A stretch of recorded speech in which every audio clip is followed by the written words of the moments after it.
আমার কলিজার টুকরা মুর্শিদ হযরত মাওলানা শাহ জমিরুদ্দিন নানুপুরি রহমতুল্লাহ আলাইহি বলতেন, বাবারা বেশি বেশি মরণের কেমনে স্মরণ করিবা।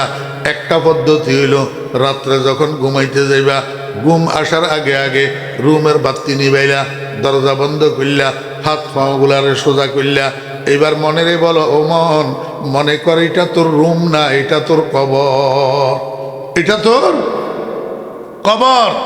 আজকের রাত্রের ঘুমের ভিতরে যদি তোর মরণ আসি যায়, আগামীকাল দুনিয়ার মানুষ একত্রিত হইয়া তোরে কবরের মধ্যে নিয়ে রাখি আসবে। আল্লাহর সামনে মুখ কেমনে দেখাবি? মুখ দাকো ভাই দেখা না একদিন, কবর মে হোগা ঠিকানা একদিন, রুহে রগ রগ সে নিকালি যাएगी, তুঝ পে একদিন খাকে ডালি যাएगी। ও মন, আল্লাহরে ভুলি কবরের জন্য তৈয়ার না হই, কবরে কেমনে যাবি? আল্লাহর সামনে মুখ কেমনে দেখাবি? মনের এইভাবে বুঝাইতে থাকেন, বুঝাইতে বুঝাইতে দেখবেন আল্লাহর রহমতে দিল নরম হইয়া যাবে। আর একটা পদ্ধতি হইল মৌতের বেশি বেশি স্মরণ করার। আর একটা পদ্ধতি হইল, যতবার ঘর থেকে বাইর হবেন, শেষ বাইর হওয়া মনে করবেন, মনেরে বলবেন, ও মন, এই যে ঘর থেকে তুই জিন্দা বাইর হইলি, হইতে পারে এই ঘরে আর জিন্দা ঢুকতে পারবি না, এই ঘরে আর জিন্দা ঢুকতে পারবি না, আর জিন্দা না মুর্দাও ঢুকতে পারবি না। ঘরের বাহিরে যদি তোর মরণ হয়, ঘরওয়ালারা হয়তো তোরে ঘরেও ঢুকাবে না, বাহিরে রাখি গোসল দিয়া কাফন পরাইয়া কবরে নিয়ে রাখি আসবে, এই ঘরে আর তোর ঢুকা হবে না। যতবার ঘরে ঢুকবেন ততবার মনকে বলবেন, ও মন, এই যে ঘরে ঢুকলি, এইটা তোর শেষ ঢুকা হইতে পারে, এই ঘর থেকে হয়তো তুই আর জিন্দা বাইর হইতে পারবেন না, জিন্দা বাইর হইতে পারবি না। যতবার খানা খাইবেন শেষ খানা মনে করবেন, যতবার নামাজ পড়বেন শেষ নামাজ মনে করবেন। এক কথায় যত কাজ করবেন সব কাজের শেষ কাজ মনে করবেন, হামেশা মওতের পাহারাদারি করবেন। আল্লাহু আকবার। আমার পীর শাহ হুজুর রহমতুল্লাহ আলাইহি, হযরত মাওলানা শাহ জমিরুদ্দিন নানুপুরি রহমতুল্লাহ আলাইহি একবার হজের থেকে এসছে। হজের থেকে আসার কয়েকদিন পরে আমি হুজুরের সাথে দেখা করার জন্য এসেছি। দেখি রুমের ভিতরে একা বসে রয়েছে, সাথে কেউ নাই, কোনো মেহমান অতিথি নাই, মাদ্রাসার কোনো ছাত্র শিক্ষকও নাই। তা আমি ঢুকি মোসাফা করলাম, বাবজান কেমন আছেন? কয় আলহামদুলিল্লাহ ভালো আছি। তা আমার জন্য চার অর্ডার দিল, ফানের অর্ডার দিল। চা ফান খাইতে খাইতে কথা বলতে বলতে আমি জিজ্ঞেস করলাম, বাবাজান এই হজের থেকে আসার পরে বাড়িতে যান নাই? তা হাসি হাসি কয়, না যাই নাই, বাড়িতে যাই নাই। তা আমি বললাম, হুজুর এই এত লম্বা সফর করিয়ে আসলেন, একটু বাড়িতে যাইতেন, আম্বাজানের সাথে দেখা করিয়ে আসতেন। আমারে হুজুরে কয়, বাবারে বসি বসি আজরাইলের পাহারা দিয়ে, আজরাইলের পাহারা দিয়ে আমি যদি বাড়ির দিকে রওনা দিই, বাড়ির দরজায় যদি আজরাইল আসি ধরে, তাহলে মাদ্রাসায় আমার মরণটা হইল না। আমার তো আরজু হইল মাদ্রাসায় আমার মরণটা হোক, তালেবে আলেম হিসাবে আমার মরণটা হোক। আচুনা খা হাত খোদা খা হাদে চুনি, আচুনা খা হাত খোদা খা হাদে চুনি, মেয়েদে হাদ ইয়াজদা মুরাদে মুত্তাকি। শেষ পর্যন্ত আল্লাহ ললিত তামান্না আল্লাহ পাক পুরা করে দিছে। আল্লাহু আকবার। মাহফিলের পরের দিন এশার নামাজ পড়ছে, ছাত্র শিক্ষকদেরকে নসিহত করছে, হালকা খানাও খাইছে, এরপরে ইস্তিনজা করছে, অজু করছে। এরপরে ছেলেরে কয় যে, বাবারে আমার কাছে খারাপ লাগে, ছেলের কোলের উপরে মাথা রাখি কাইতেছে। এই কাইথনের মধ্যে জিকির করতে করতে রুটা চলে গেছে মাদ্রাসার রুমের ভিতর। আল্লাহু আকবার।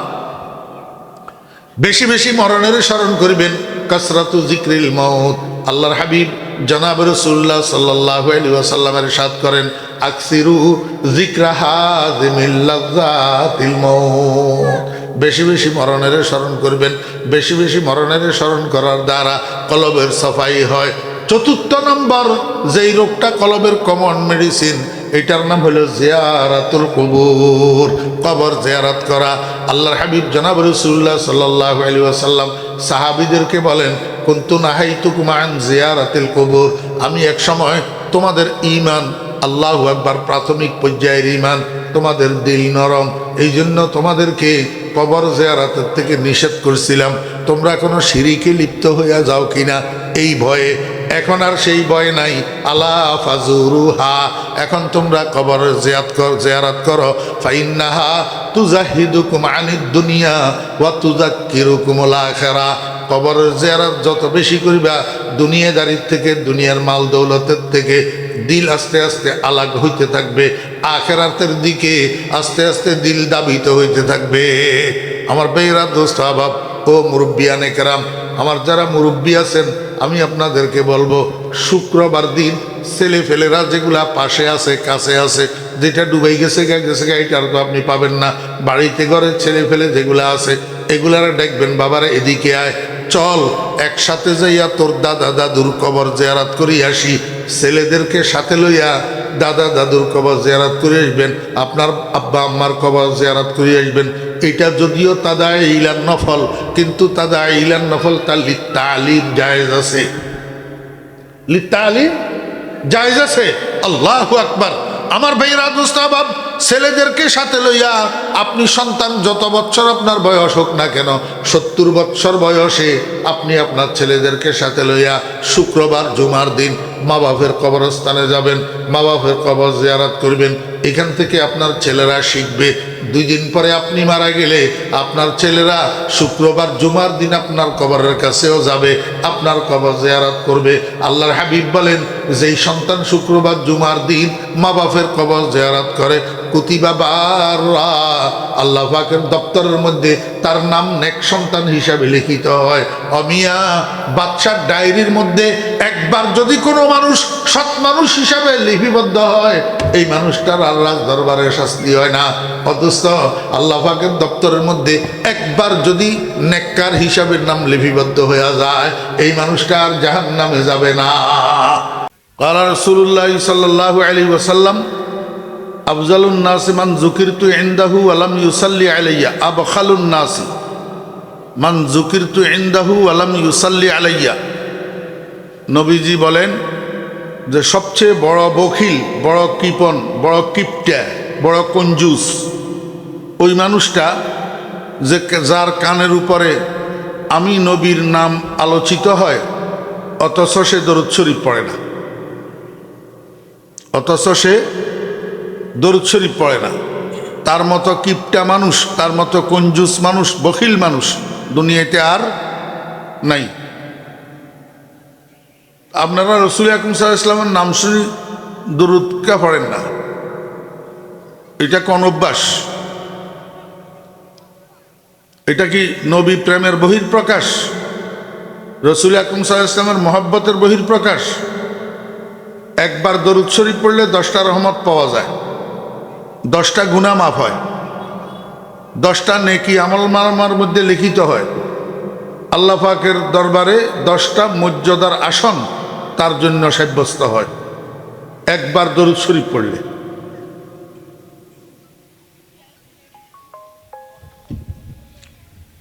এখন বর্তমান জমানার মুসলমান কতগুলো আছে, বাল্যকালে কারণে অকারণে মাদ্রাসায় পড়তে পারে নাই, আলেম হইতে পারে নাই, এই জন্য আর দিন শরীয়ত বুঝতেও তৈয়ার না, কোরআন শরীফটা সহি করতে তৈয়ার না, নামাজটা সহি করতে তৈয়ার না। বস খালি খাও আর ঘুমাও আর বিয়ে একটা করে সন্তান জন্ম দাও, এই কাজ, এর বাহিরে আর কিছু বুঝে না। দরুদ শরীফ পড়তে হবে, দরুদ শরীফ কি এইটাও বুঝতে চেষ্টা করে না। সাল্লাল্লাহু আলাইহি ওয়াসাল্লাম, এটা কি? সাল্লাল্লাহু আলাইহি ওয়াসাল্লাম, দরুদ কাকে বলে? দরুদ উম্মতে নবীজির জন্য আল্লাহর কাছে রহমতের প্রার্থনা করার নাম দোয়া, রহমতের দোয়া করার নাম দরুদ, রহমতের প্রার্থনা করার নাম দরুদ। সাল্লাল্লাহু আলাইহি ওয়াসাল্লাম অর্থ কি? আল্লাহ পাক নবীজির উপর রহমত এবং শান্তি বর্ষিত করুন, এই দোয়াটার নাম দরুদ। সাল্লাল্লাহু, আমার মুখে মুখে বলেন সাল্লাল্লাহু আলাইহি ওয়াসাল্লাম। মাদ্রাসায় পড়ি নাই, আলেম হই নাই, বা অনেকে লেখাপড়াও করি নাই, অশিক্ষিত, তার মানে দিন বুঝতে হবে না? শরীয়ত বুঝতে হবে না? মুসলমানই বুঝতে হবে না? মুসলমান হইয়া কবরে যাইতে হবে না? আমি বাঙ্গাল, আমার আর কিচ্ছুর দরকার নাই, আমারে জিজ্ঞেস করলে আমি বলবো যে আমি কিচ্ছু জানতাম না, এই কথা বললে পার পাওয়া যাবে?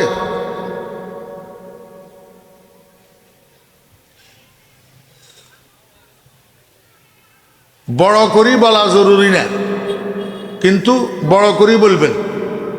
বড় করি বলবেন কেন? যাতে অন্য কেউ এই সন্দেহ করতে না পারে যে আমি দরুদ পড়ি নাই। বড় করি বলবেন যাতে আপনার থেকে শুনি আরেকজনের আগ্রহ হয়।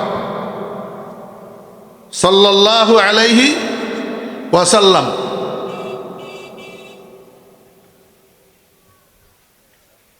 ইতাল্লাই তো যারা আর রসুলের দুশ্মন হজ ওয়াবি হজ কেন হত্যা দরুদ শরীফ। রসুল আকরাম সাল্লাল্লাহু আলাইহি ওয়াসাল্লামের নাম যতবার উচ্চারণ হয় এতবার ব্যাগুণে দরুদ শরীফ পড়িবে,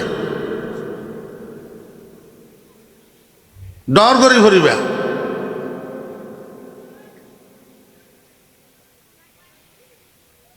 মনত বড় কষ্ট আইসি। আই জনাবে রসুল্লাহ সাল্লাল্লাহু আলাইহি ওয়াসাল্লাম, জনাবে মোহাম্মদুর রসুল্লাহ সাল্লাল্লাহু আলাইহি ওয়াসাল্লাম, আমি রসুল্লাহ সাল্লামের নামটা বললাম, ওনারা কি হয় দরুদ শরীফ দুই একজন ছাড়া আর বাকি ব্যাগুণে দরুদ শরীফ নাও পড়ে।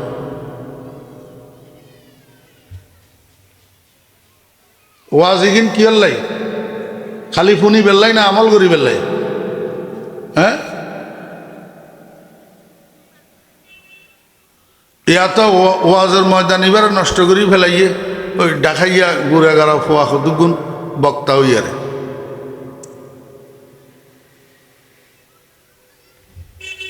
এলম নাই কালাম নাই, সারা জীবন ব্যাখ্যা শিল্পী, পরে দিয়ে আইয়ারে মুফাসসিরে কোরআন যাই।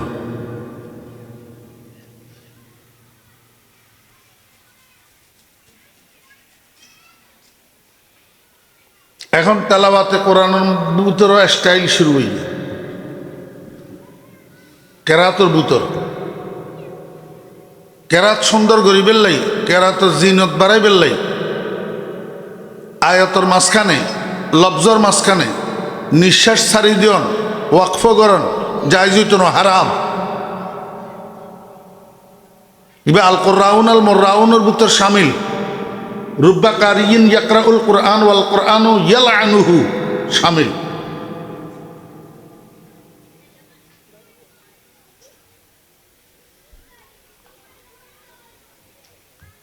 কোরআন শরীফের মধ্যে, কোরআন শরীফ তেলাওয়াতের মধ্যে থামানোর দুইয়ান সূরত, একখান সূরত হয়েছে ওয়াকফ আর একখান সূরত হয়েছে সাক্তা। ওয়াকফ হইয়ে যে আওয়াজও বন্ধ নিঃশ্বাসও বন্ধ, আর সাক্তা হইয়ে যে আওয়াজ বন্ধ নিঃশ্বাস চালু।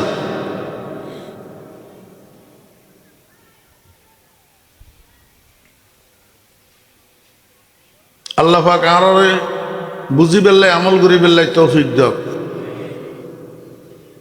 আমি আপনাদের সামনে যে আয়াতটা তেলাওয়াত করছি এটা প্রসিদ্ধ আয়াত। অনেক সময় আপনারা উলামায়ে কেরামের জবানে এই আয়াতের উপরে আলোচনা শুনেন। আল্লাহ পাক বলেন, ইয়াউমা লা ইয়ানফাউ মালুন ওয়ালা বানুন। ইয়াউমা মানি ইয়াউমাল কিয়ামা, ইয়াউমাল হাশর, ইয়াউমাল আখিরা। হাশরের দিন লা ইয়ানফাউ, কোনো উপকারে আসবে না, মালুন ওয়ালা বানুন, সম্পদ এবং সন্তান। হাশরের দিন বিপদের সময় সম্পদও কাজে আসবে না, সন্তানও কাজে আসবে না। ইল্লা মান আতাল্লাহ বিকলবিন সালিম। আল্লাহ পাক বলেন, কিন্তু ওই মানুষটা, যেই ব্যক্তি আল্লাহ পাকের সামনে উপস্থিত হইতে পারে কলবে সালিম লইয়া। কলবে সালিম কি? একটা রোগমুক্ত নিরাপদ কলব, রোগমুক্ত নিরাপদ কলব। কলব এটা আরবি শব্দ, ইংরেজিতে বলে হার্ট, বাংলায় বলে অন্তর বা হৃদয়, উর্দু ফার্সিতে বলে দিল। দিল দিল এটা মানুষের শরীরের ভিতরে একটা গোশতের টুকরা, প্রত্যেক মানুষের সিনার বাম পাশে স্তনের 2 আঙ্গুল নিচে এই গোশতের টুকরাটা আছে। এটা হেডকোয়ার্টার অফ হিউম্যান বডি, আসিমাতুল জিসম, মানব দেহের রাজধানী। রসুল আকরম সাল্লাল্লাহু আলাইহি ওয়াসাল্লাম ইরশাদ করছেন, এই রাজধানী শান্ত, পুরা শরীর শান্ত। রাজধানী শুদ্ধ, পুরা শরীর শুদ্ধ। রাজধানী অশুদ্ধ, পুরা শরীর অশুদ্ধ। মানুষের চোখে গুনার দিকে তাকায় দিল ঠিক না থাকার কারণে, মানুষের কানে গুনার কথা শুনে দিল ঠিক না থাকার কারণে, মানুষের মুখে গুনার কথা বলে দিল ঠিক না থাকার কারণে। এই জন্য আল্লাহ পাক রব্বুল আলামিন ১৬ লক্ষ নবী রসুল দুনিয়াতে পাঠাইছেন মানুষের দিল ঠিক করার জন্য। কি ঠিক করার জন্য? দিল ঠিক করার জন্য। ইয়াতলু আলাইহিম আয়াতিহি ওয়া ইউজাক্কিহিম। এই ইউজাক্কিহিম শব্দের অর্থ হল দিল ঠিক করা। মানুষের শরীরের ভিতরে যেরকম রোগ হয়, এরকম দিলের ভিতরেও রোগ হয়। শরীরের রোগের যেরকম চিকিৎসা করা লাগে, দিলের রোগেরও এরকম চিকিৎসা করা লাগে। শরীরের রোগের চিকিৎসা করলে শরীর সুস্থ, দিলের রোগের চিকিৎসা করলে দিল সুস্থ। শরীরের রোগের চিকিৎসা হইলে মানুষের রুচি ঠিক হইয়া যায়, যে কোনো সুস্বাদু খাদ্য স্বাদ লাগে। আর শরীর অসুস্থ হইলে রুচি বিকৃত হইয়া যায়, এবার সুস্বাদু খাদ্য আর মজা লাগে না, তিতা তিতা লাগে। এরকমভাবে দিল সুস্থ হইলে ইবাদত বন্দেগী, জিকির আজকার, কোরআন তেলাওয়াত, দরুদ শরীফ মজা লাগে। দিল অসুস্থ হইলে ইবাদত বন্দেগী, কোরআন শরীফ মজা লাগে না, তিতা তিতা লাগে। এই জন্য দিলেরে চিকিৎসা করি, দিলেরে নিরাপদ দিল, সুস্থ দিল, কলবে সালিম বানাইতে হবে। এবং এই কলবে সালিম লইয়া মৃত্যুশয্যায় শায়িত হইতে হবে। কারণ মৃত্যুশয্যায় আপনি যেই দিল লইয়া শায়িত হবেন, এই দিল লইয়া মৃত্যুবরণ করবেন, এই দিল লইয়া কিয়ামতের ময়দানে উঠবেন। এই জন্য মরণের বিছানায় শোয়ার আগে দিলের চিকিৎসা করে শুদ্ধ করতে হবে। ফরজে আইন, ফরজে আইন। নামাজ যেরকম ফরজে আইন, দিলের শুদ্ধ করা এটাও ফরজে আইন। কিন্তু এখন বর্তমান দুনিয়ার মানুষ শরীরের চিকিৎসার জরুরত বুঝে, কিন্তু দিলের চিকিৎসার জরুরত বুঝে না। শরীরের চিকিৎসার জন্য স্থাবর অস্থাবর সব বিক্রি করি হইলেও শরীরের চিকিৎসা করে, কিন্তু কলবের চিকিৎসা করার জরুরত মানুষ বুঝে না। শরীরের চিকিৎসার জন্য ডাক্তার কোনটা ভালো হবে 13 জনের সাথে পরামর্শ করি হইলেও সঠিক ডাক্তার তালাশ করে, কিন্তু দিলের চিকিৎসার জন্য ডাক্তার তালাশ করে না। ডাক্তারের বাড়িতে যায় না, ডাক্তারের চেম্বারে যায় না।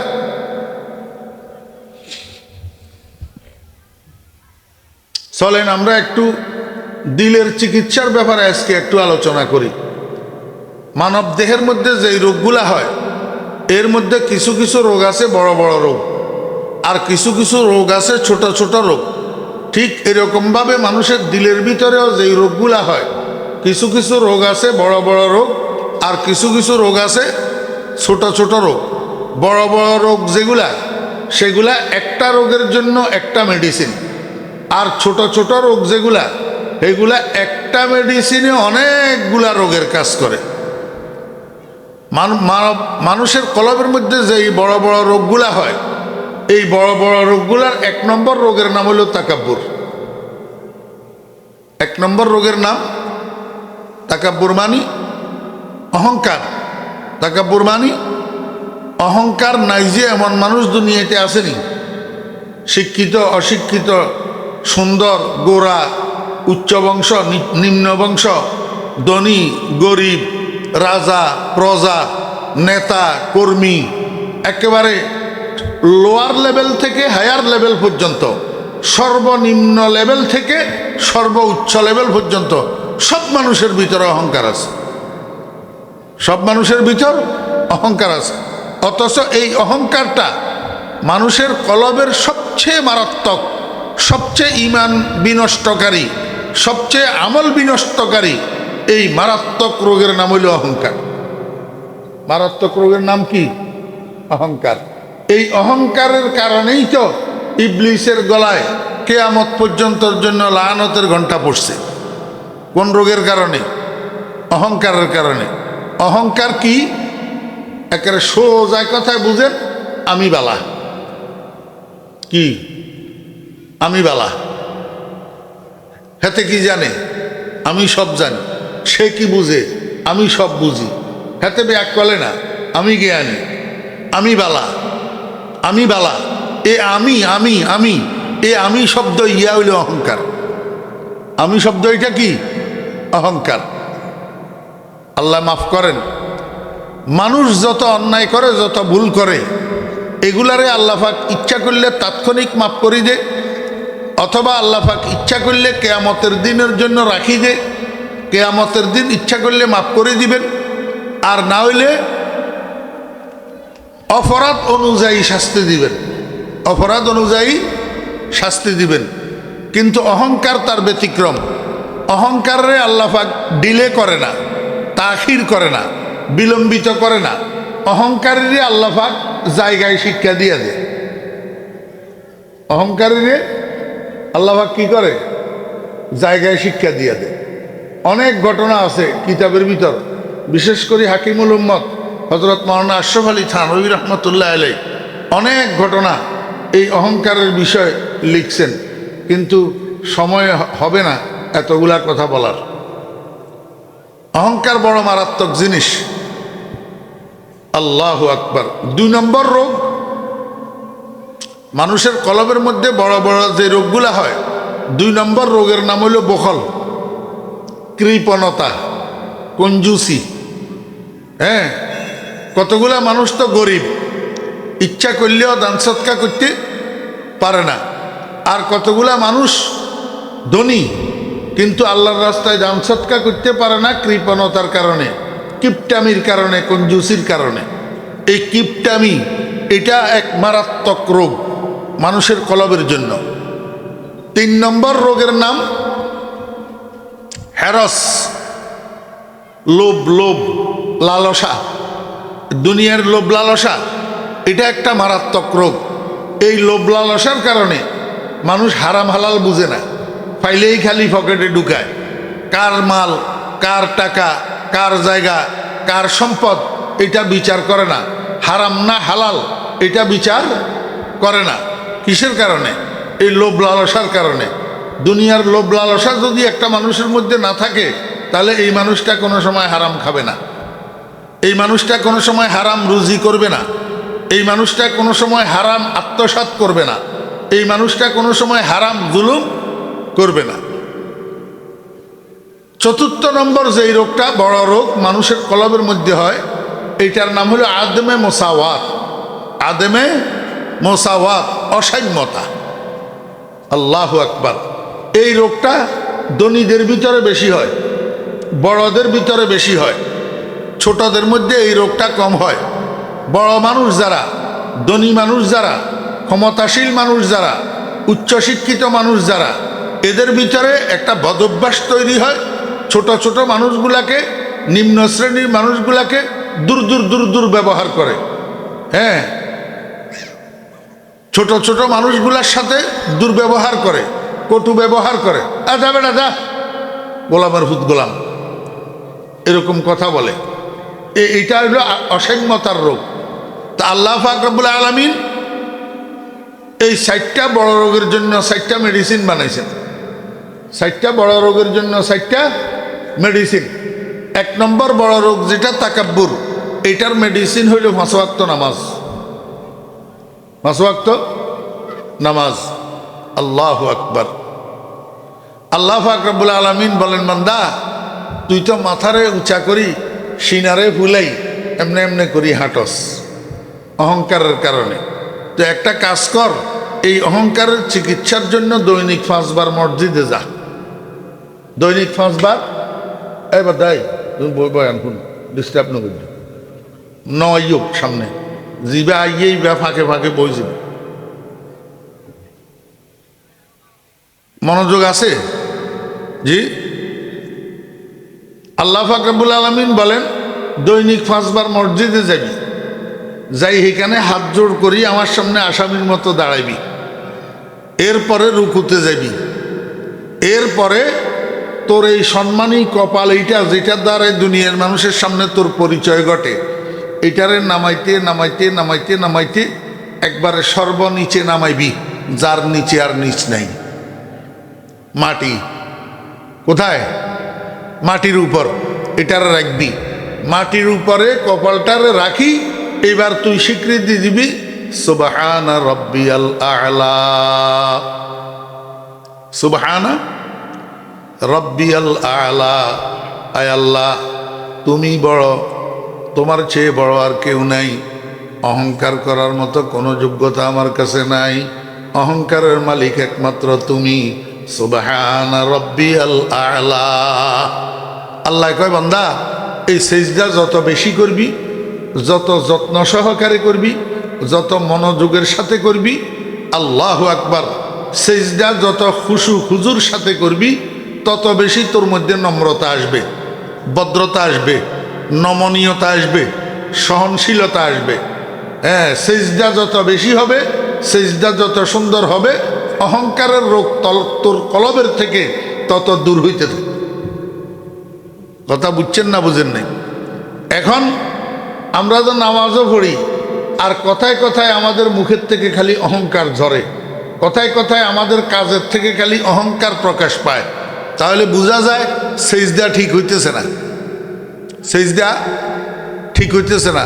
সেজদা যদি ঠিক হয়, তাহলে একটা মানুষ নমনীয় না হইয়া পারে না, নম্র না হইয়া পারে না, ভদ্র না হইয়া পারে না। এই মানুষটার দ্বারাই দুনিয়ার অন্য কোনো মানুষের ক্ষতি হইতে পারে না, যার সেজদা ঠিক থাকে। আল্লাহু আকবার।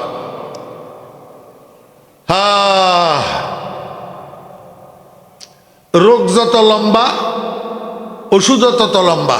ইয়া হইছে, ডাক্তার আপনারা 3 দিনের ওষুধ দিল, 3 দিনের ভিতরে ডায়রিয়া বন্ধ হয়ে গেছে, আর ওষুধ খাওয়া লাগবে না। ঠিক না বে ঠিক বলেন? হ্যাঁ, আপনার জ্বর হয়েছে, ডাক্তার আপনারা অ্যান্টিবায়োটিক দিল 6টা ট্যাবলেট, 6টা ক্যাপসুল। এই 6টা ক্যাপসুল খাইয়া জ্বর নাই, গেছে গা, আর ওষুধ খাওয়া লাগবে না। কিন্তু আপনার ডায়াবেটিস, মরণ পর্যন্ত ওষুধ খাইতে হবে। মরণ পর্যন্ত কি খাইতে হবে?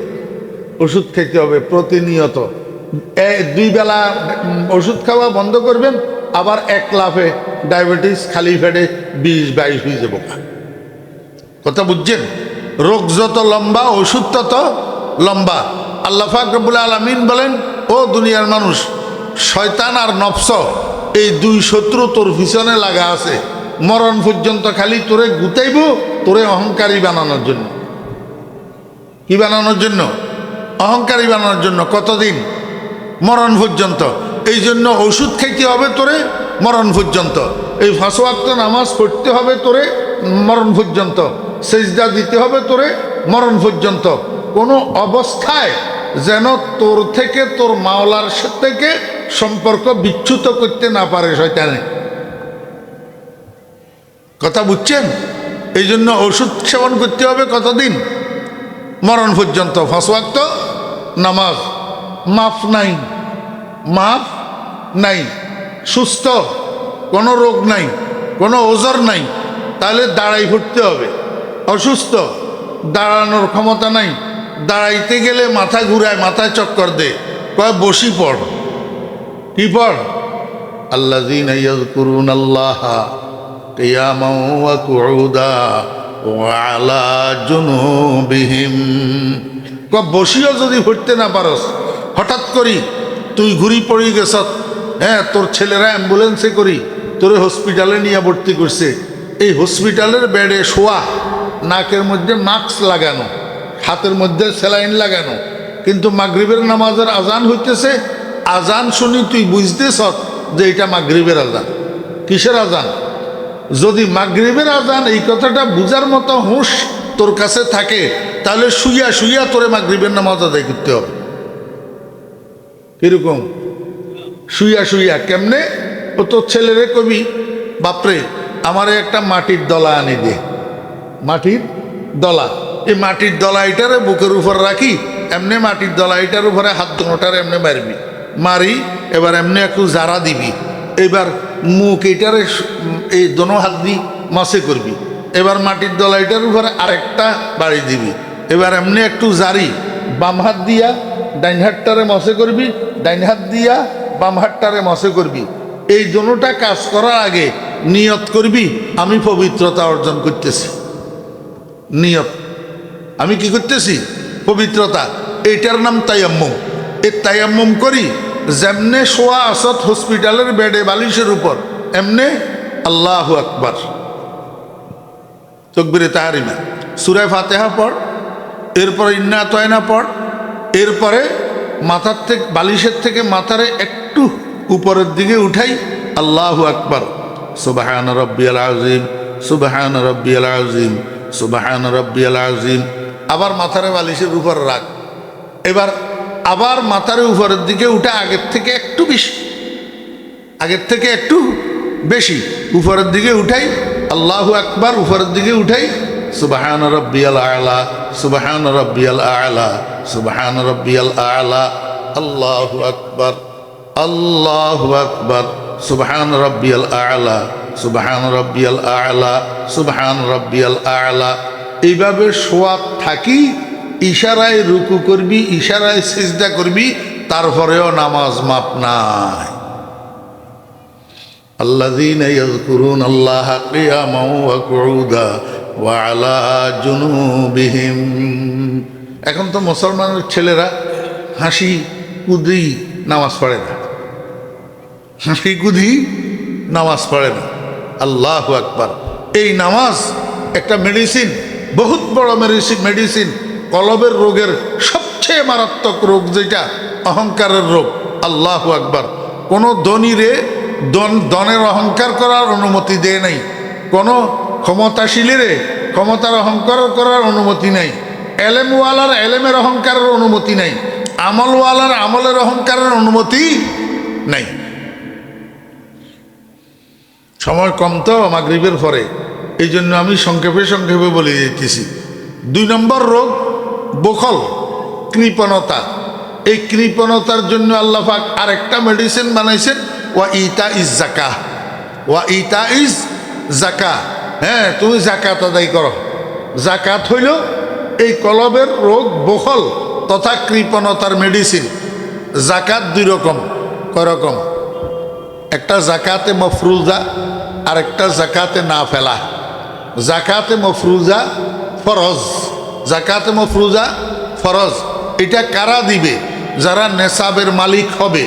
নেশাব পরিমাণ মাল যাদের কাছে 1 বছর পর্যন্ত মালিকানাধীন থাকবে, তারা প্রতি বছর হিসাব করি 2.5 টাকা, 1025 টাকা, 1,02,500 টাকা গরিব, মিসকিন, এতিম, বিধবা এদের মধ্যে বিতরণ করে দিবে।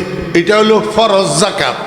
এটা কি আমার বেরা দোস্ত আহবাব, যদি আপনার কাছে নেশাব পরিমাণ মাল না থাকে, কিন্তু আপনি মধ্যবিত্ত, আপনি গরিব না, অসহায় না, কিন্তু আপনার কাছে নেশাব পরিমাণ মালও নাই, পরিবার স্বাচ্ছন্দ্যে চলে, আল্লাহর রহমতে ছোটোখাটো ব্যবসা বাণিজ্য আছে, কাজ কারবার আছে, জায়গা জমিন আছে, পরিবার চলতে কোনো অসুবিধা হয় না, আপনার জন্য একটা জাকাত আছে।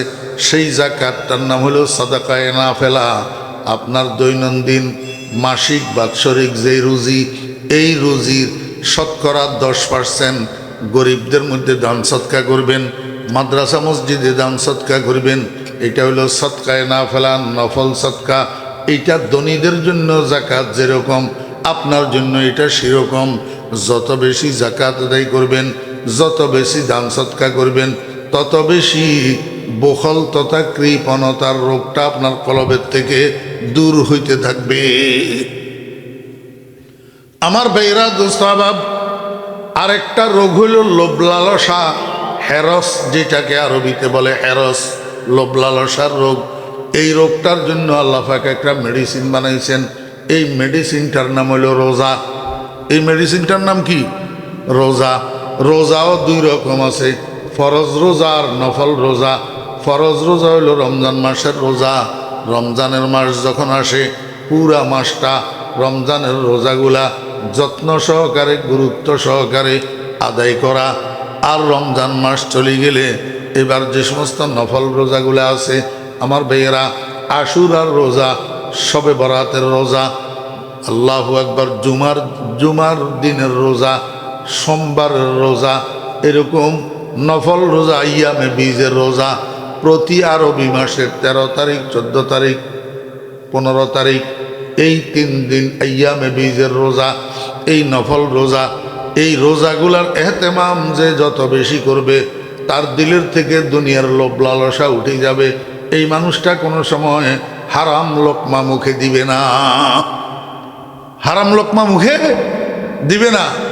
আমার ভাইয়েরা, দোস্ত আবাব, 4র্থ নম্বর যেই রোগটা আদমে মুসাওয়াতের রোগ, অসাম্যতার রোগ, নিজেকে বড় মনে করে আর কতগুলা মানুষকে নিম্ন শ্রেণীর মনে করে।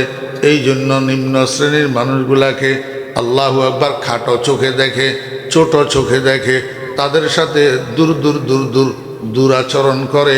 আল্লাহ কয়, তুই ধনী, এক কাজ কর, তুই 5 লাখ 6 লাখ টাকা খরচ কর, তোর জন্য আমি একটা মেডিসিন বানাইছি, 5-6 লাখ টাকা খরচ করি, জীবনের মধ্যে কমপক্ষে একবার হইলেও মক্কা শরীফ যা, সেখানে আমার একটা ঘর আছে।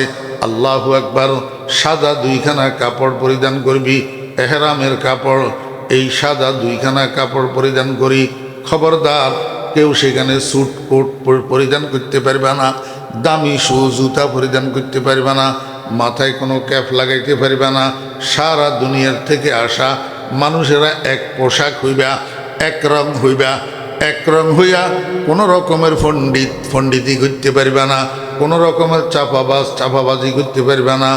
আমি যেটা শিখাই দিতেছি, সারা দুনিয়ার লক্ষ লক্ষ মানুষ এই একটা বুলি মুখের মধ্যে লাগবা, লাব্বাইক আল্লাহুম্মা লাব্বাইক, লাব্বাইক লা শারীকা লাক লাব্বাইক, ইন্নাল হামদা ওয়ান নি'মাতা লাকা ওয়াল মুলক লা শারীকা লাক।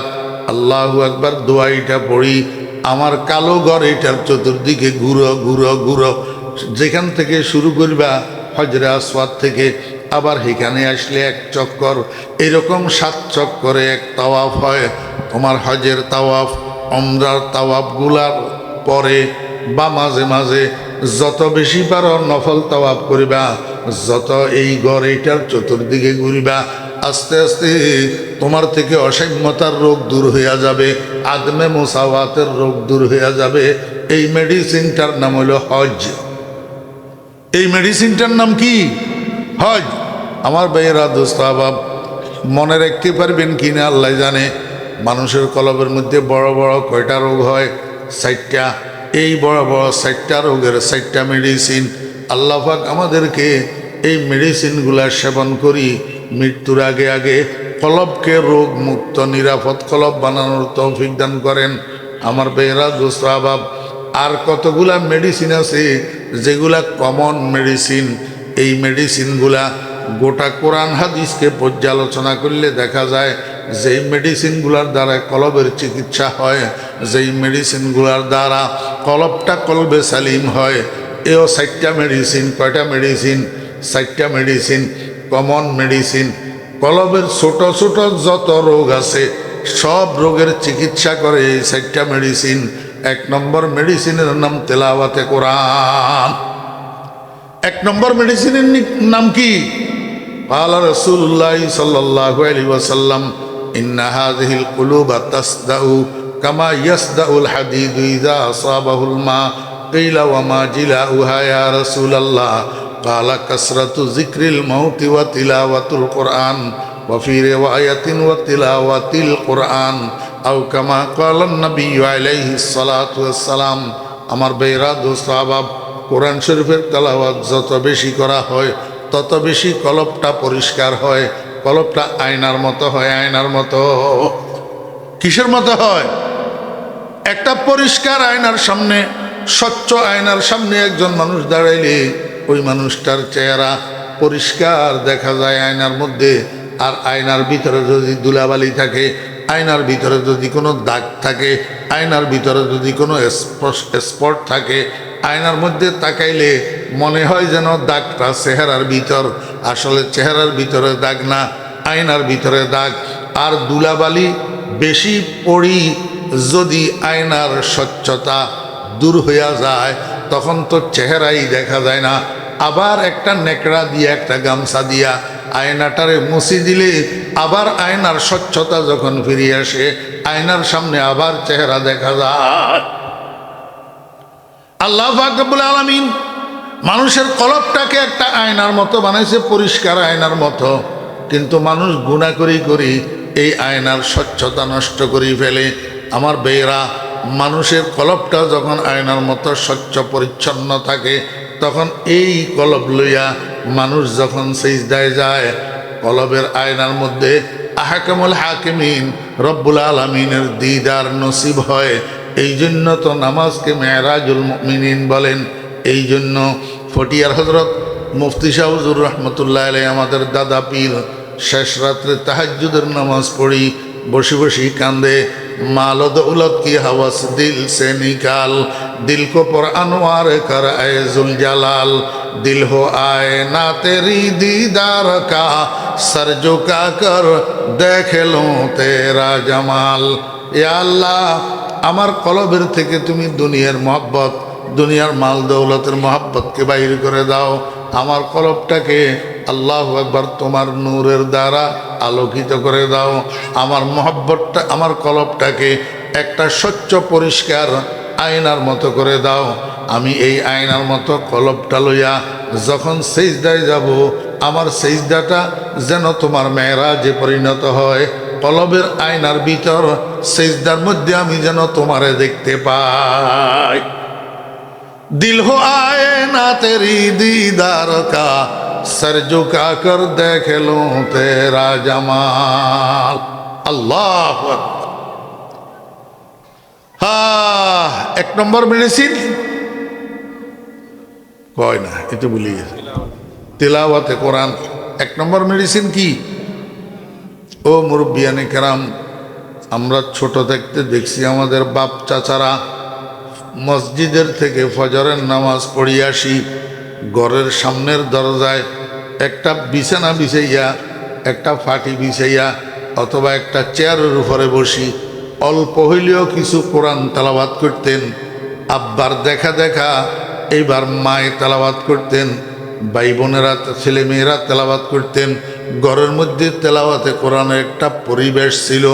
এখন বর্তমানে মুরব্বীরাও কোরআন তেলাওয়াত করে না, এই জন্য ছেলে মেয়েরা যুবক যুবতীরাও কোরআন তেলাওয়াত করে না, এমনকি মাদ্রাসায় পড়ুয়ারা পর্যন্ত তেলাওয়াত করে না।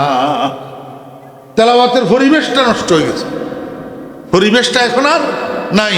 অথচ কোরআন তেলাওয়াত সবচেয়ে বড় মেডিসিন, সবচেয়ে বড় ওষুধ কলবকে কলবে সালিম বানানোর জন্য। 2 নম্বর মেডিসিন জিক্রুল্লাহ। 2 নম্বর মেডিসিন কি?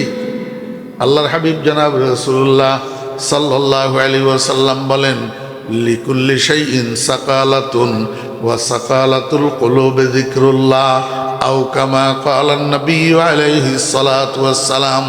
তুমি বিল্ডিং একটা ঘর বানাইছো, ফাঁকা ঘর, অর্থের অভাবে, পয়সার অভাবে আস্তর করতে পারো নাই। আস্তর, আস্তর বুঝেন না?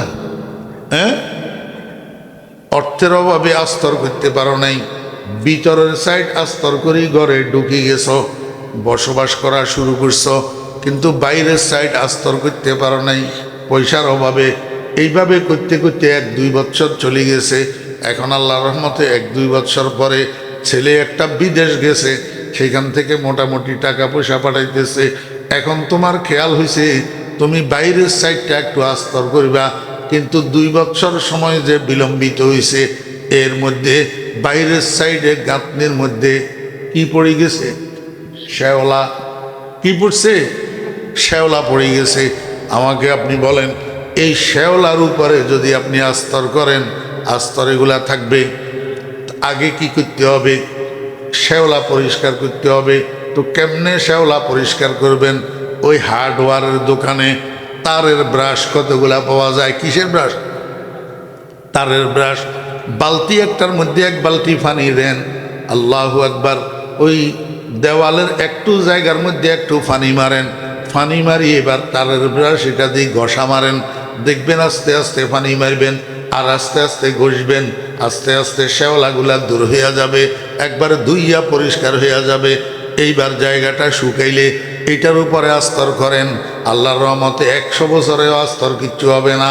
কিন্তু পরিষ্কার করবেন কি দিয়া? তারের ব্রাশ দিয়া। কি দিয়া? তারের ব্রাশ দিয়া।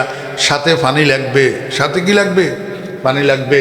শুকনা শুকনা যদি আপনি ব্রাশ মারেন সুন্দর করে পরিষ্কার হবে না, সহজে পরিষ্কার হবে না, তাড়াতাড়ি পরিষ্কার হবে না। সাথে একটু পানি মেললে তাহলে কার্যকরী বেশি হবে। আল্লাহর হাবিব জনাবে মুহাম্মদুর রাসূলুল্লাহ সাল্লাল্লাহু আলাইহি ওয়াসাল্লাম বলেন, তোমার কলবের মধ্যে গুনাহ করতে করতে, দীর্ঘদিন জিকির না করতে করতে, তালাওয়াত না করতে করতে, আল্লাহর নাফরমানি করতে করতে কলবের মধ্যে শ্যাওলা পড়ে গেছে, যে এই শ্যাওলার কারণে এখন আর তোমার কাছে আল্লাহু আকবার কোরআন তেলাওয়াত ভালো লাগে না, জিকির ভালো লাগে না, কোনো ইবাদত মজা লাগে না। তো কয় যে কলবিটারে পরিষ্কার করো। কেমনে পরিষ্কার করিবা? তারের ব্রাশ মারো। তারের ব্রাশটা কি?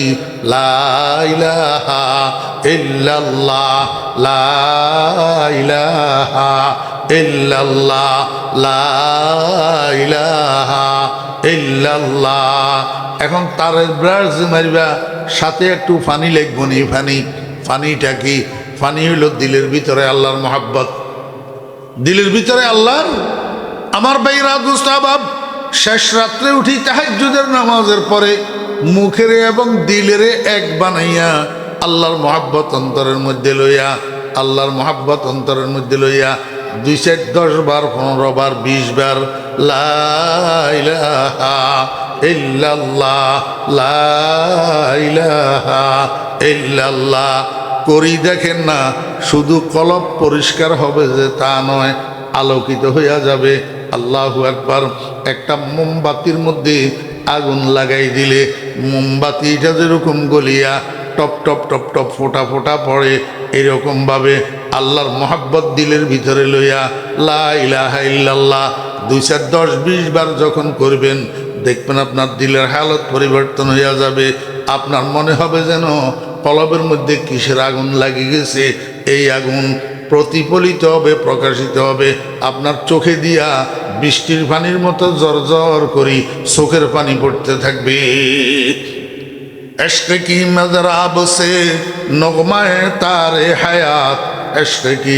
এখন তো আমরা জিকির করি যে নিজের জিকির নিজের কাছেও মজা লাগে না, অন্যের কাছেও মজা লাগে না। আমি হযরত নানুপুরি হুজুর রহমত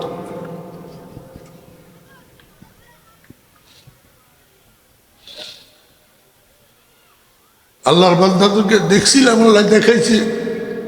যারা দেখে নাই তারা বুঝবে না এটা কি জিনিস ছিল। আল্লাহু আকবার।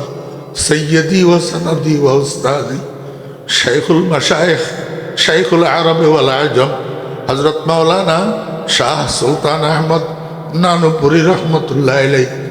আমরা যখন নানুপুর মাদ্রাসায় পড়ি তখন হযরত নানুপুরি হুজুর রহমতুল্লাহ আলাইহি বলতেন, ও উলাওয়ালারা, দাওরাওয়ালারা, উলাওয়ালারা, দাওরাওয়ালারা, মানি মেশকাতের ছাত্ররা, দাওরার ছাত্ররা, তোমরা বৃহস্পতিবার শুক্রবার আসলে ভোর রাত্রে মসজিদের মধ্যে যাই জিকির করিবা। বৃহস্পতিবার আসলে ভোর রাত্রে মসজিদের মধ্যে যাই জিকির করিবা। তো বৃহস্পতিবার শুক্রবার আসলে আমরা ভোর রাত্রে মসজিদে চলে যেতাম জিকির করার জন্য। তো সব ছাত্ররা, শিক্ষকরা তো ভিতরে বসে বসে জিকির করে, আমি আসছিলাম পাগল। আমি মসজিদের পুরাতন মসজিদের আগেরটা উত্তর পাশেদের দরজা দিয়া বাইরে হই, বারান্দায় আসি। বারান্দার মধ্যে একটা চেয়ারের উপরে বসে বসি আল্লাহর বান্দা জিকির করতেন। আমি উত্তর পাশের দরজা দিয়ে লুকাই লুকাই বারান্দায় আসি, হুজুরের চেয়ারের পিছনে বসে দেখতাম শুধু জিকির শোনার জন্য। আল্লাহর বান্দার জিকির এত সুন্দর, আমি খোদার কসম করে কইলাম ওরা পিল কাবা, জিকিরের আওয়াজে মনে হয় কলিজা সিরিয়া যাবে। লা ইলাহা ইল্লাল্লাহ মুহাম্মাদুর রাসূলুল্লাহ সাল্লাল্লাহু আলাইহি ওয়াসাল্লাম। আল্লাহু হাজিরি আল্লাহু নাজিরি अल्लाहु मई। जिस्म से ताकत गई और कल्ब से हिम्मत गई, है दिमागा फत्र सीधा रहम फरमा ऐ खुदा। জিকিরের টানে কলিজা ছিঁড়ে দেওয়ার উপক্রম। এত সুন্দর কা জিকির, এত সুন্দর কা, যার দিলের ভিতরে আল্লাহর মহাব্বত যত বেশি তার জিকির তত সুন্দর। इश्क की मज़राब से नुग़्मा-ए तारे हयात, इश्क से नारे हयात, इश्क से नूरे हयात। ओ मुरब्बियाने करम, ओ যুবক ভাইয়েরা, এই জন্য আল্লাহ জিকির কলবের রোগের আরেকটা মেডিসিন। আরেকটা কি মেডিসিন? উঠকে বৈঠকে, চলায় ফেরায়, হাটে বাজারে, গাড়ির সিটে, দোকানের ক্যাশে, অফিসের চেয়ারে, লা ইলাহা ইল্লাল্লাহ, লা ইলাহা ইল্লাল্লাহ, লা ইলাহা ইল্লাল্লাহ। মাঝে মাঝে মুহাম্মাদুর রাসূলুল্লাহ সাল্লাল্লাহু আলাইহি ওয়াসাল্লাম, আল্লাহু হাজিরি, আল্লাহু নাজিরি, আল্লাহু মাই। আমার বেরা দোস্ত বাপ, লা ইলাহা ইল্লাল্লাহ এই কালিমাইটারে আওয়াজের একটু টানি একবার যদি বলেন, একবার যদি আওয়াজের একটু টানি বলেন লা ইলাহা ইল্লাল্লাহ। আল্লাহর হাবিব জনাবে মুহাম্মদুর রাসূলুল্লাহ সাল্লাল্লাহু আলাইহি ওয়াসাল্লাম বলছেন, একবার যদি কেউ বলে আমলনামা থেকে তার 4000 গুনাহ মাফ করিয়া দেওয়া হয়। কয় হাজার? 4000। রসুল আকরাম সাল্লাল্লাহু আলাইহি ওয়াসাল্লামের জবানেরে আমরা বিশ্বাস করিনি। রাসূলুল্লাহ সাল্লাল্লাহু আলাইহি ওয়াসাল্লামের জবান সত্য নাকি? আমার বেয়েরা দোস্ত বাপ, রাইফেলের গুলি মিস হইতে পারে, আমার নবীজির জবান মিস হইতে পারে না। আগামীকাল সকালে সূর্য উঠবে কিনা তাতে সন্দেহ থাকতে পারে। আমার নবীজির জবানের সত্যতার মধ্যে বিন্দু বিসর্গ পরিমাণ সন্দেহের অবকাশ নাই। আল্লাহর হাবিব বলছেন, একবার বললে 4000 গুনাহ মাফ। যদি একবারে 4000 গুনাহ মাফ হয়, 100 বারে 4 লক্ষ গুনাহ মাফ হয়। ফজরের পরে 100 বার 10 মিনিট সময় লাগবে, 10 মিনিট। ফজরের পরে 100 বার লা ইলাহা ইল্লাল্লাহ, লা ইলাহা ইল্লাল্লাহ, লা ইলাহা ইল্লাল্লাহ 100 বার পড়েন, 4 লক্ষ গুনাহ মাফ হবে। মাগরিবের পরে 100 বার পড়েন, 4 লক্ষ গুনাহ মাফ হবে।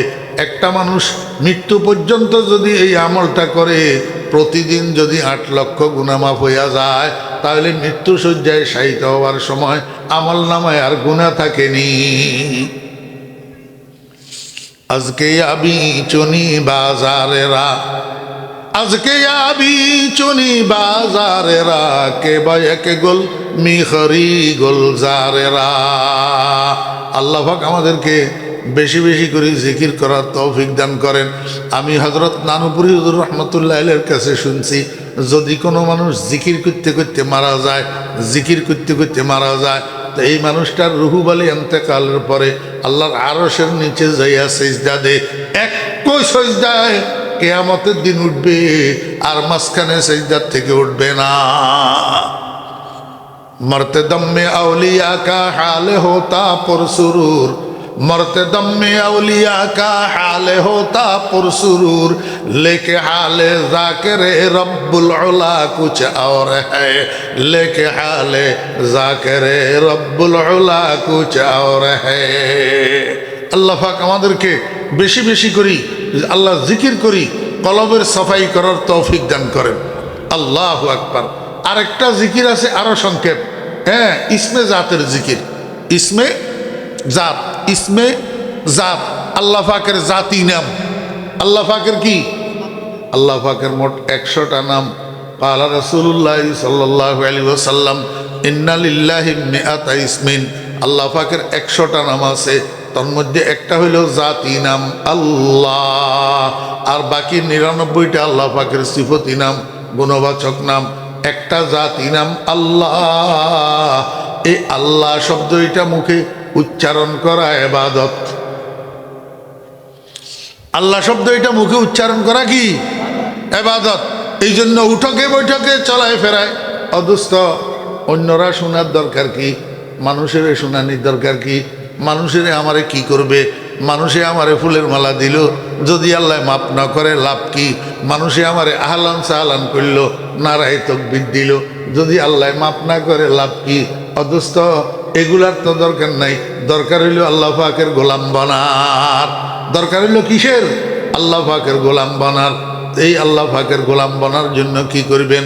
ইসমে জাতের জিকির, আল্লাহ আল্লাহ আল্লাহ আল্লাহ আল্লাহ আল্লাহ আল্লাহ। তসবির ছড়া একটা সুযোগ থাকলে হাতে নেবেন, আর যদি সুযোগ না থাকে তসবির ছড়া দরকার নাই, আওয়াজেরও দরকার নাই, নিজে নিজে নিজে নিজে আল্লাহ আল্লাহ আল্লাহ আল্লাহ।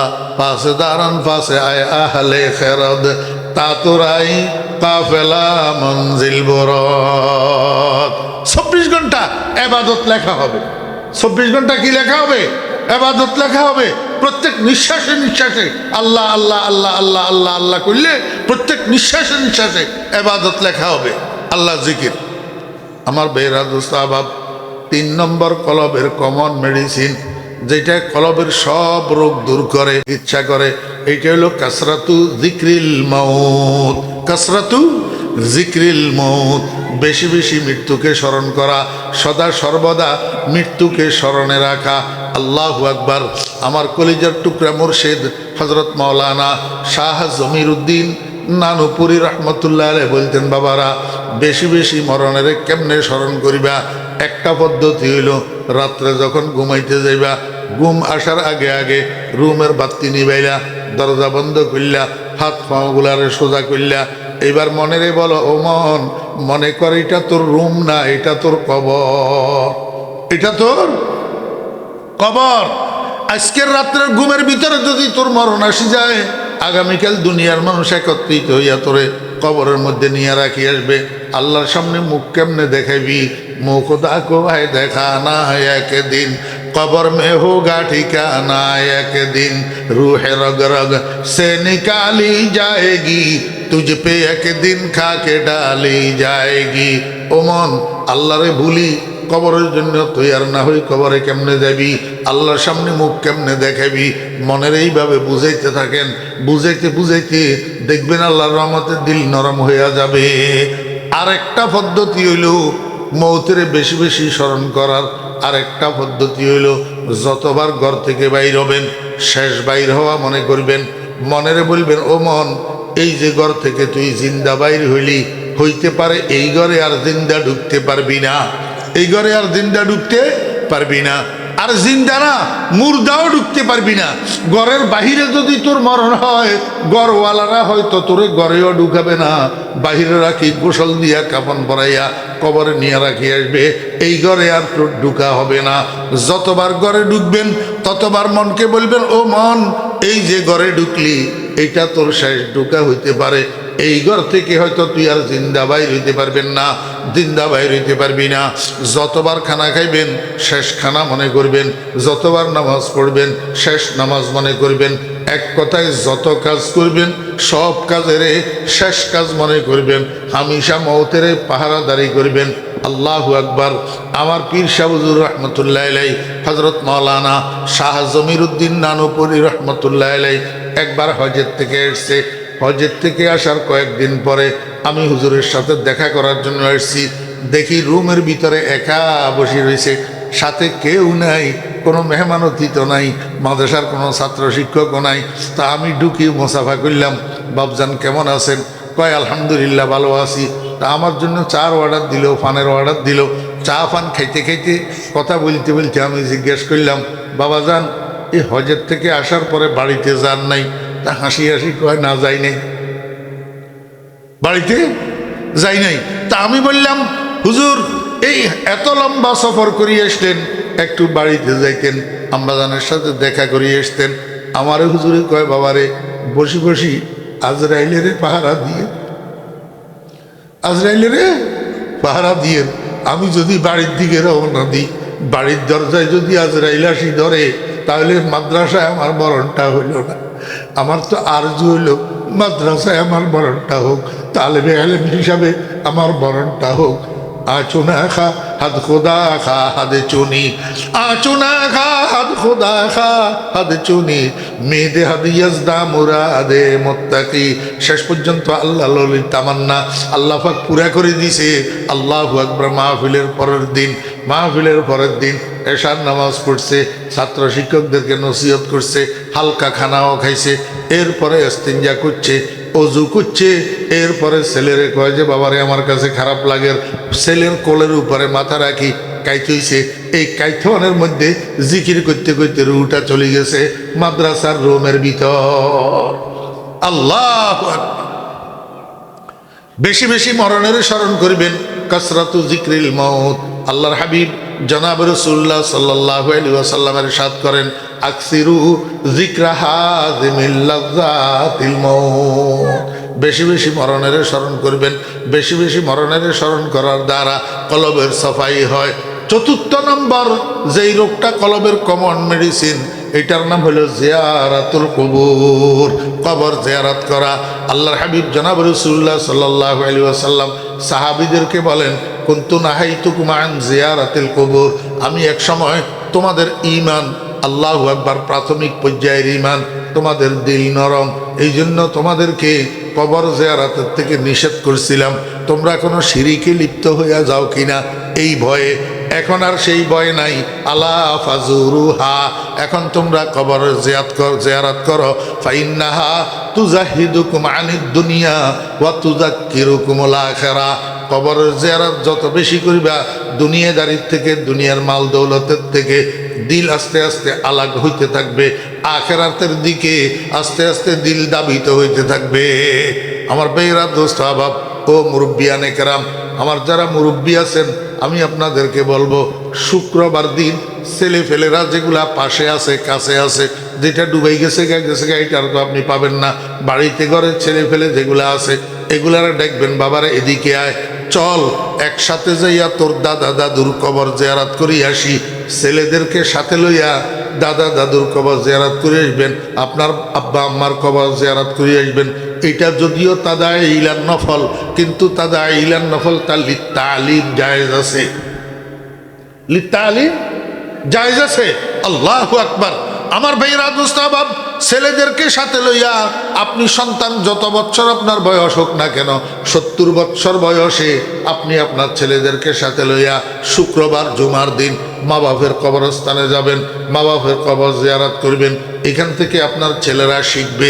2 দিন পরে আপনি মারা গেলে আপনার ছেলেরা শুক্রবার জুমার দিন আপনার কবরের কাছেও যাবে, আপনার কবর জিয়ারত করবে।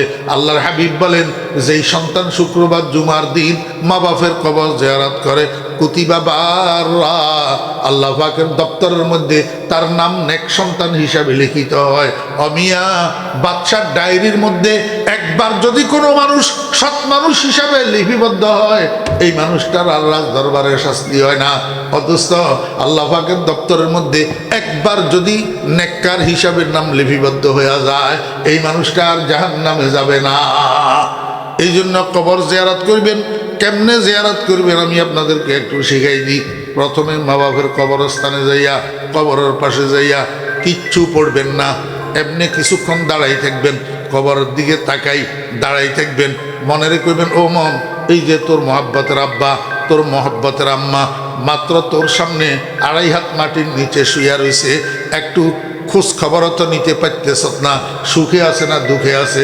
ও মন, আজকে যদি তুই মরে যাবি, এরকম অন্যরা তোরে নিয়ে 3.5 হাত মাটির নিচে ঢুকাইয়া দিবে, তোর ছেলে তোর কবরের পাশে আসবে, তোর খোঁজ খবর নিতে পারবে না, নেওয়ার কোনো সুরত নাই। ও মন, কবরের জন্য কি তৈরি করছ, কি লইয়া যাবি আল্লাহর কাছে? আমার ভাইরা, কবরের দিকে তাকাইয়া 5-7 মিনিট এরকম নিজেরে নিজে তলকিন করেন, নিজেরে নিজে তলকিন করেন, দেখবেন দিলটা নরম হইয়া চোখের পানি ঝরঝরাই পড়বে। এই টাইমের মধ্যে আবার জিয়ারত শুরু করেন। আসসালামু আলাইকুম ইয়া আহলাল কুবুর, ইয়াগফিরুল্লাহু লানা ওয়া লাকুম ওয়া আনতুম সালাফুনা ওয়া নাহনু বিল আসর। এবার আউযু বিল্লাহ বিসমিল্লাহ পড়ি, একবার সূরা ফাতিহা পড়েন, কমপক্ষে 3 বার কুল হু আল্লাহ পড়েন, কমপক্ষে 11 বার দরুদ শরীফ পড়েন, এরপরে মনে মনে আল্লাহরে কন্যা, ইয়া আল্লাহ, আমি যে তোমার কোরআন তেলাওয়াত করলাম, তোমার হাবিবের উপরে দরুদ পাঠ করলাম, এগুলারে তুমি কবুল করো। আয় আল্লাহ, এগুলার সওয়াব আমার আব্বা আম্মার রুহের উপরে পৌঁছাইয়া দাও। এটার নাম কবর জিয়ারত। যত বেশি করবেন তত আপনি নিজেও লাভবান হবেন, কবরের মুর্দারাও লাভবান হবে। আপনার লাভ কি হবে জানেননি? আপনার কলবটা পরিষ্কার হবে, আপনার কলবটা রোগমুক্ত হবে। আল্লাহ পাক আমাদেরকে কথাগুলোর উপরে আমল করার তৌফিক দান করেন। ওয়া আখিরু দাওয়ানা আনিল হামদুলিল্লাহি রাব্বিল আলামিন। আসসালামু আলাইকুম ওয়া রাহমাতুল্লাহি ওয়া বারাকাতুহু।